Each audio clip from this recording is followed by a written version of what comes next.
There's an apartment building below mine on the 13th floor, the 6th unit at the end of the hall on the left.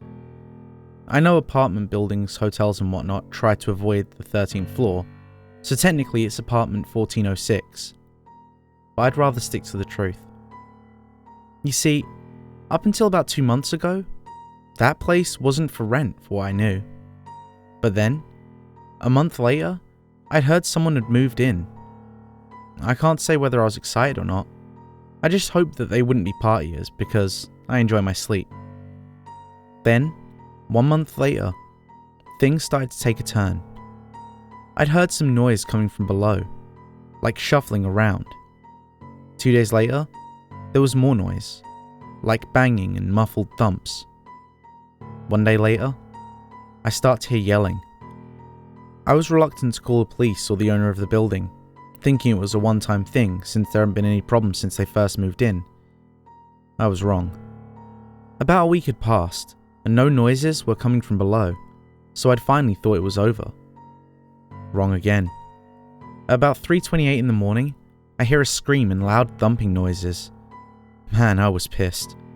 I head out my door and took the first step out the door. I could hear more screaming.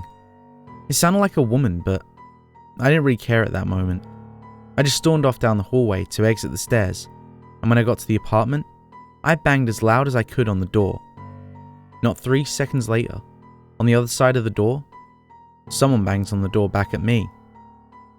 I grew increasingly angry and kicked the door with my foot hard and loud. The whole floor probably heard me, but I didn't care. The same thing happens, but this time, the person bangs twice. I tried negotiating with whoever was on the other side by saying, "Keep it down or I'm calling the police." As soon as I finished my sentence, there was scratching on the other side of the door. Then I hear the sound of a woman crying. I gave up. I'm about to leave when my bare foot stepped in something wet and warm.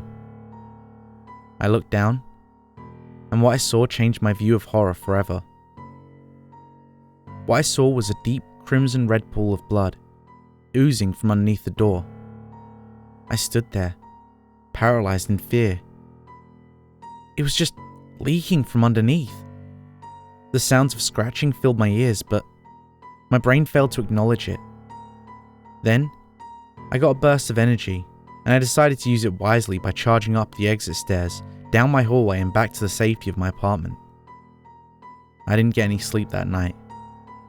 All I hear from downstairs are some muffled thumps. The next morning, I decided to call the owner to notify him of the night before, and that I'm calling the police. I'd tell him of the noise and screaming, but not of the blood. I don't know why, but it seems a little too unreal. I guess that's the word, but when I finish, what he tells me next makes the blood look normal. He said, "But that unit's been vacant ever since the building was built." I just stood there, holding the phone, once again fear gripping me, unable to move. He asks if I'm there still. "It's probably just the pipes, man," he says casually and hangs up. These events mentioned here happened in 2002. It's been 10 years now, and I've since moved away from the building.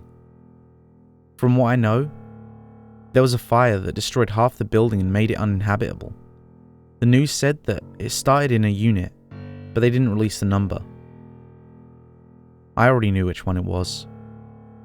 The building was torn down, and they've built a park there for kids in its place. You know, sometimes I can still hear the screaming whenever I drive by there at night. Thanks for sticking around to the end.